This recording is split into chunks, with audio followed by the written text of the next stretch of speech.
BR Ambedkar Konaseema జిల్లా ఆలమూరు మండలం చింతలూరు శ్రీ నూకాలమ్మ అమ్మవారి జాతర మహోత్సవం మార్చి 7వ తేదీ నుండి ప్రారంభం కానుందని, శ్రీ అమ్మవారి ఆలయానికి 2.5 శతాబ్దాలు చరిత్ర ఉందని ఆలయ విశిష్టతను ఈవో శివరామకృష్ణ తెలియజేశారు.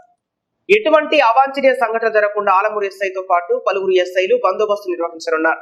అలాగే రాష్ట్ర నలుమూలల నుండి వచ్చే భక్తులు ఆర్టీసీ వారు రాజమహేంద్రవరం, రావులపాలెం, రామచంద్రపురం, కాకినాడ డిపోల నుండి ప్రత్యేక బస్సులను ఏర్పాటు చేశారు. ఏప్రిల్ 7వ తేదీన జాతర, 8వ తేదీన తీర్థం, 9వ తేదీన ఉగాది సందర్భంగా బద్ది కడుగుట నిర్వహిస్తారు.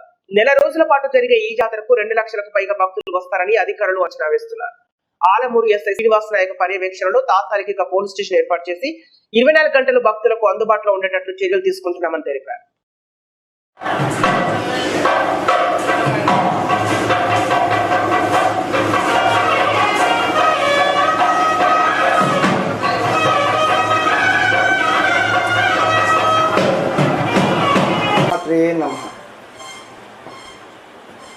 నేను మద్దూరు శివరామకృష్ణ అని చెప్పేసి ఇదే అమ్మవారి గుడిలో 2005 నుంచి అండి 2015 దాకా జూనియర్ అసిస్టెంట్ కింద చేశా. మళ్ళీ అమ్మవారి కృపతోటే మళ్ళీ ఇక్కడికి నేను ఈవో కింద వచ్చానండి. ఈ అమ్మవారు ఏంటంటే చాలా ప్రసిద్ధమైన అమ్మవారు, చంటి పిల్లల దేవత అంటారండి. ఈవిడికి తుళ్ళు బిల్ల అంటే కోడి పిల్లని తిప్పుతారండి, తుళ్ళు బిల్ల అంటారు దాన్ని. వారబోయిట అంటే వారకోలు తిప్పుతారండి. అది నరదోషాలు కానీ లేకపోతే వాయు అదే ఏమంటారండి పీడలు అవి వేస్తారండి. ఎటువంటి ఇబ్బందులు ఇప్పటి వరకు జరగలేదండి. అదంతా అమ్మదయ్యే. ఈ అమ్మవారు ఏంటంటే పాల చెట్టు త్వరలో దొరికారండి. ఆవిడ నార డొప్పలు ఉయ్యాల వేసి ఊపమని ఎక్కడైతే నేను పడిపోతానో అక్కడే నా ప్రతిష్ట చేసి అక్కడే నా గుడి కట్టింది అని చెప్పన్నారండి. అంత ఫేమస్ అండి ఈవిడది. మొన్న 11వ తారీఖు మార్చి 11వ తారీఖుని బుట్టకరికి ఎత్తామండి. అది తొలి కార్యక్రమం అండి. అక్కడి నుంచి అమ్మవారు 15 రోజులు చుట్టుపక్కల గ్రామాలంటే ఆలమూరు మండలంలో ఉన్న 18 గ్రామాలు తిరిగి వస్తుందండి. తిరిగి వచ్చాక 24వ తారీఖునండి, మొన్న 24వ తారీఖుని కొత్త పూల గరగ అని చెప్పి స్టార్ట్ అవుతుందండి. కొత్త పూల గరగ అంటే మోదుగు పూలతో గరగ చేస్తారండి. మోదుగు పూలతో గరగ చేసి ఆ గరగను ఆడిస్తారండి. ఈరోజు మోదుగు పువ్వులతో చేసిన గరగ ఆడిస్తే మొన్నటి పాత పువ్వు గరగ అంటారండి. అలాగా 15 రోజులు చేస్తారండి. అంటే ఇంచుమించుగా 8-9 మోదుగు పువ్వు గరగలు కొత్తవి వస్తాయండి. ఒక 7-8 పాత పువ్వు గరగ వస్తుందండి. తర్వాత 7వ తారీఖునేమో అమ్మవారి జాగరణ అండి. 8వ తారీఖునేమో తీర్థం అండి. అంటే 8 నుంచి అండి 8/4/24వ తారీఖు నుంచి అండి 7/5/24 వరకు నెలలు కూడా ఇక్కడ అమ్మవారి తీర్థ మహోత్సవాలు బాగా జరుగుతాయండి. అమ్మవారికి సంబంధించి 4 ఎకరాల గ్రౌండ్ ఉందండి. ఆ గ్రౌండ్లో మొత్తం అన్ని షాపులు వస్తాయండి, జైంట్ వీల్స్ వస్తాయి, అన్నీ వస్తాయండి. అలాగే ఇక్కడికి వచ్చిన భక్తులకు ఎటువంటి ఇబ్బందులు కలగకుండా చలవ పందిర్లు, క్యూ లైన్స్, వాటర్ ప్యాకెట్లు, చిన్నపిల్లలకి పాలు అవి ఇస్తామండి. అందుచేత ఏంటంటే ఎటువంటి లోటు లేకుండా ఇక్కడ వచ్చిన భక్తుల్ని అమ్మవారిని దర్శనం చేసుకుని వెళ్ళేటట్టు అన్ని ఏర్పాట్లు చేస్తున్నామండి.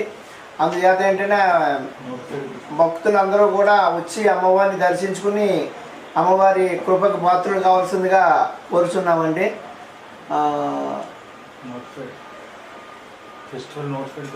ఈ అమ్మవారి జాగరణ, ఈ అమ్మవారి ఫెస్టివల్ అండి నెలలు కూడా నోటిఫైడ్ ఫెస్టివల్ అండి.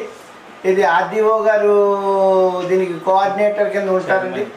కోఆర్డినేటర్ చైర్మన్ కింద ఉంది. మొత్తం అన్ని శాఖల అధిపతులతో కూర్చుని కోఆర్డినేషన్ చేసి జాతరని జయప్రదం చేసేటట్టు వారు మాకు సూచనలు సహకారం ఇస్తారండి.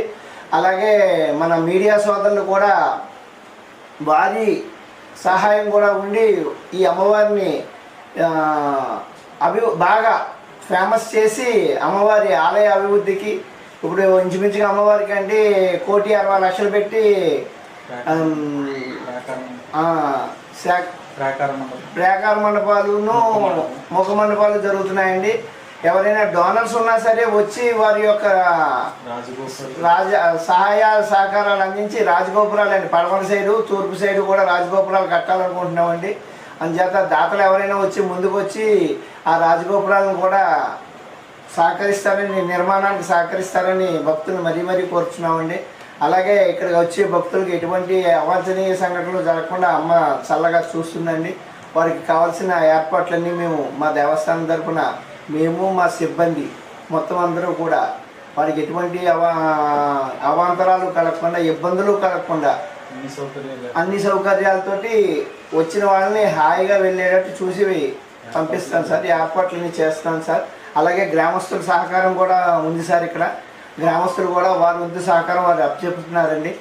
అలాగే మా సిబ్బంది అయితేనే, మీడియా సోదరులు అయితేనే, మొత్తం అన్ని డిపార్ట్మెంట్ హెడ్లు అయితేనే, పోలీస్ డిపార్ట్మెంట్ అయితేనే, రెవెన్యూ అయితేనే, మొత్తం అన్ని డిపార్ట్మెంట్లు కలిసి ఈ జాతరని జయప్రదం చేస్తున్నాను ప్రతి ఏడాది. ఈ ఏడాది కూడా అలాగే చేస్తారని చెప్పి భావిస్తున్నా. అందరూ కూడా ఈ అమ్మవారి జాతరకి సహకరించవలసిందిగా కోరి ప్రార్థిస్తున్నాను. అమ్మవారు అయితే చాలా నమ్మకమైన దేవత అండి. ఏదన్నా అనుకుంటే ఖచ్చితంగా జరుగుద్ది. మేమైతే ఆరోగ్యం బాగుండాలని దండం పెట్టుకున్నాం, అందుకని వచ్చాం. ఏ ఊరి నుంచి వచ్చారు? మేము రామచంద్రపురం అండి, అక్కడి నుంచి ఇక్కడికి వచ్చాం. అమ్మవారు అయితే చాలా ఏదనుకుంటే అది జరుగుతుంది. సో పాప బాగోకపోతే అప్పుడు దండం పెట్టుకున్నాను, బాగుంటే వస్తాను, అందుకని వచ్చి పళ్ళిచ్చి వెళ్తాను.